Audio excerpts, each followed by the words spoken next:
অনেক তো হলো ইলিশের লেজ ভর্তা, মাংস ভর্তা, বেগুন, টমেটো, নানা ধরনের ভর্তা।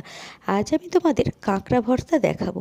খুবই টেস্টি একটা ডিশ, যেটা করতে কিন্তু একটু সময় সাপেক্ষ। যাই হোক, সুন্দরবনে গেছিলাম তো ওখান থেকে কাঁকড়াগুলোকে নিয়ে এসে এইভাবে গরম জলে আগে থেকেই সিদ্ধ করে নেওয়া হয়েছে। তারপর খুব ধীরে সুস্থে কাঁকড়ার ভেতর থেকে এইভাবে শাঁসগুলোকে আলাদা করা হচ্ছে। যত ভালো করে আলাদা করবে তত কিন্তু টেস্টি লাগবে। তারপর এই রকম সাইজের বড়গুলোকে একটু হামানদিস্তা বা শিলনোড়ায় থেতো করে নিতে হবে, যাতে মুখে না লাগে। তাতে কিন্তু টেস্টটা বেশি ভালো হয়। তারপর একে একে সব পরিষ্কার করে ছাড়ানো হয়ে গেলে একটু আলাদা করে রাখতে হবে। দেখুন, এইভাবে জিনিসটা আসবে। তারপর আগে থেকেই ভেজে রাখা শুকনো লঙ্কা, স্বাদ মতো নুন দিয়ে ভালো করে লঙ্কাগুলোকে এইভাবে পিষে নিতে হবে। তারপর পরিমাণ মতো ওতে একটু সর্ষের তেল দিয়ে দেব। তারপর কুচিয়ে রাখা আগে থেকে কাঁচা লঙ্কা উপর থেকে ছড়িয়ে আর একটু পেঁয়াজ ছড়িয়ে উপর থেকে দিয়ে দেবো।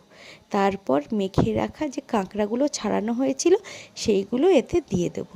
দিয়ে ভালো করে মাখিয়েই গরম গরম ভাতের সাথে কিন্তু দুর্দান্ত লাগে।